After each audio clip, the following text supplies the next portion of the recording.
জাতীয় নির্বাচনের মাঠ এখন উৎসবমুখর, চলছে জমজমাট প্রচার। তবে বরাবরের মতোই আচরণবিধি নিয়ে রয়েছে পাল্টাপাল্টি অভিযোগ। এর মাঝেই উন্নয়নের প্রতিশ্রুতি দিয়ে গণসংযোগে ব্যস্ত প্রার্থীরা। প্রতিনিধিদের তথ্য ও চিত্রে ডেস্ক রিপোর্ট।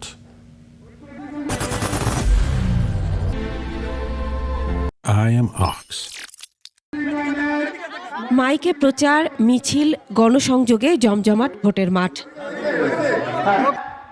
নিজ আসন ঠাকুরগাঁয়ে জনসংযোগে ব্যস্ত বিএনপি মহাসচিব মির্জা ফখরুল ইসলাম আলমগীর। পথসভায় তিনি বলেন, জামায়াত কখনোই দেশের গণতন্ত্র চায়নি। একাত্তরে এই জামাত ইসলাম পাকিস্তান হানাদার বাহিনীকে সাহায্য করছে না। আমার মনে হয় এলাকায় ঢুকুনা ভুলতে দেন নাই। আমরা সবাই পালায় চলে গেছিলাম আক্রমণে। মুক্তিযুদ্ধ করতে আমরা যে মুক্তিযুদ্ধ করছি, তখন জামাত এইখানে এই দেশে ওই পাকিস্তান সেনাবাহিনীকে সাহায্য করে আমাদের স্বাধীনতাকে বন্ধ করার চেষ্টা করছে। খুলনার প্রেস ক্লাবে নির্বাচনী ইশতেহার ঘোষণা করেন জামায়াতের কেন্দ্রীয় সেক্রেটারি জেনারেল মিয়া গোলাম পরোয়ার। বন্ধ মিল ও কলকারখানা খুলে লাভজনক প্রতিষ্ঠানে পরিণত করার প্রতিশ্রুতি দেন তিনি। প্রশাসনের কাছে আমার এবং আমার কর্মীদের নিরাপত্তা চাই।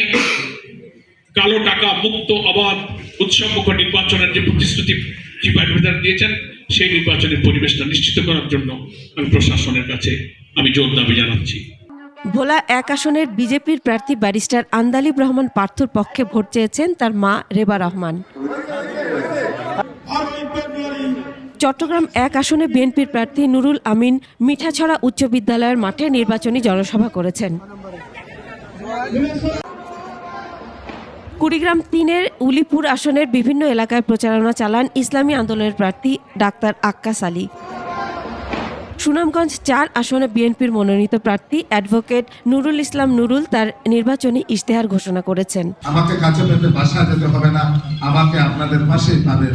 শরীয়তপুর 1 আসনে ধানের শীষের প্রার্থী সাইদ আহমেদ আসলামের অভিনব উপায়ে নির্বাচনী প্রচারণা নজর কাড়ে ভোটার ও দর্শকদের। শরীয়তপুর আসলাম ভাই, উনি এমপি পদপ্রার্থী, উনি আমাদেরকে নিয়ে আসছে যাতে আমরা ওনার প্রচার করে ওনাকে জানিয়ে জয়যুক্ত করতে পারি। সিলেটেও প্রচারে ব্যস্ত সময় পার করছেন প্রার্থীরা। Masum আলিসা, desk report, 21 television.